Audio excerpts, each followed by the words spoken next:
Welcome to Level Up English. Let's take your English to the next level. Hello, my friends, and welcome back to Level Up English.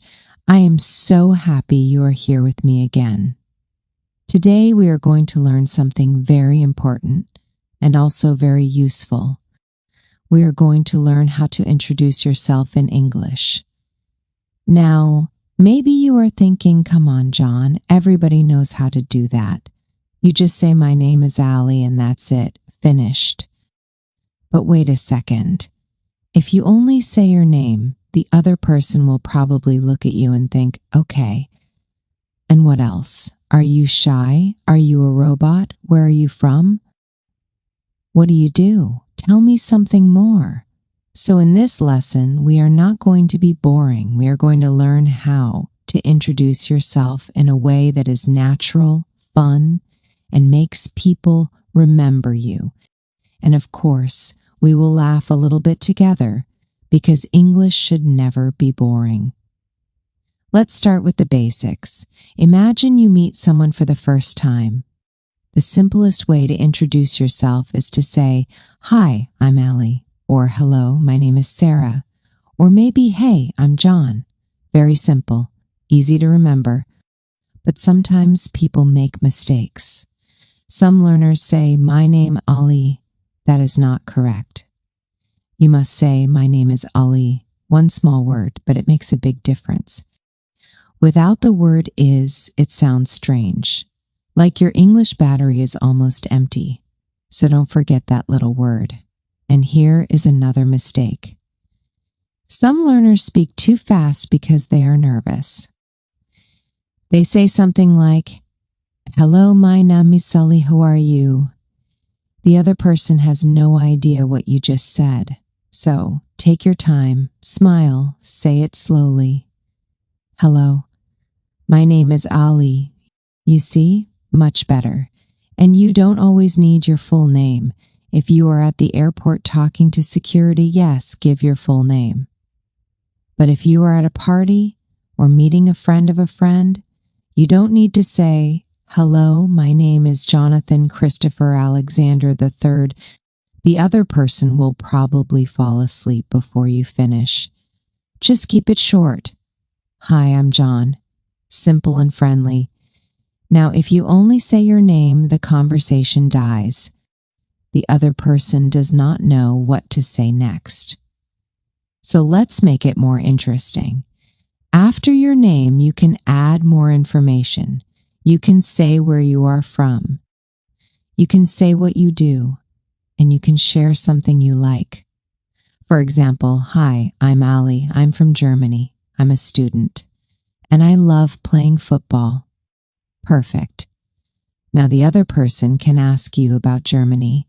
They can ask about your studies, or they can ask about football. You gave them 3 different directions to continue the conversation. Let's try another one. "Hi, I'm Sarah. I'm from Spain. I'm a teacher, and I love cooking." Again, the other person can ask about Spain, about teaching, or about food. And if they also love food, you just found a new friend. Here is a funny example. "Hi, I'm Allie. I'm from Germany. I love pizza so much that the delivery guy knows my address better than my best friend."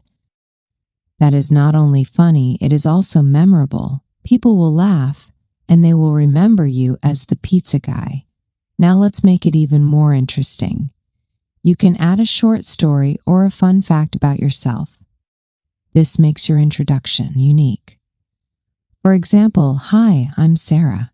I'm from Spain." The first time I introduced myself in English, I was so nervous I said, "Hello, my English is Sarah."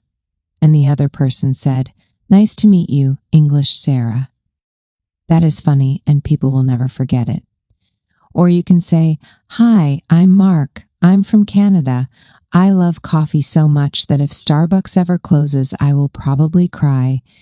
It is silly, but it makes people smile, and smiling is the best way to start a conversation. Now let's practice a little conversation together. I will play both people, and you can repeat after me. Hi, I'm Mark. Nice to meet you. Hi, I'm Anna. Nice to meet you too. Where are you from? I'm from Canada. How about you? I'm from Korea. I like Canadian maple syrup. And I love Korean barbecue. See how natural that sounds? Just names, countries, and something fun. That is all you need to start talking. Now it's your turn. Pretend you are person A. Say out loud, "Hi, I'm," and then your name. Don't be shy. Go ahead, try it. Even if you are sitting in your room alone, say it out loud. That is how you build confidence. All right, now let's talk about some common mistakes. Some learners say, "My name Ali." That is wrong. You need is, "My name is Ali." Some learners say, "I am from Germany country." That is also wrong. You should just say, "I am from Germany." And some learners get nervous and freeze. They forget what to say. If this happens, just smile and say, "Sorry, my brain went on vacation for a few seconds." People will laugh and you will look confident, not nervous. Okay, let's do one more example together. Listen carefully. Hi, I'm Ali. I'm from Germany. I'm a student. I love football, and one time I kicked the ball so hard it went through my neighbor's window. He was not happy, but hey, good shot. See how adding a little story makes it funny and memorable? Let's do another. Hello, I'm Maria. I'm from Italy. I work in a restaurant. I enjoy painting in my free time. And one time I accidentally painted my cat because he jumped on the table. That is funny, real, and people will not forget Maria the painter with the colorful cat. So, to make your introduction amazing, remember this. Say your name. Say where you are from. Say what you do or what you like, and add one little fun fact or story. That is the secret formula. Now, my challenge for you. In the comments of this video, introduce yourself. Write, "Hi, I'm," and tell me your name, where you are from, and something you like. I will read your introductions and I will say hello to you personally. This is your chance to practice in real life. All right, my friends, you are now ready to introduce yourself in English like a pro. Whether you are meeting classmates, CO workers, or even strangers at a party, you can do it with confidence and a smile. Thank you for watching today's lesson. If you enjoyed it, give me a like, subscribe to the channel, and hit the bell, because next time we will learn even more fun and useful English together. This is Level Up English. Remember, your English improves every time you practice. So keep practicing, keep smiling, and I will see you in the next lesson. Bye for now.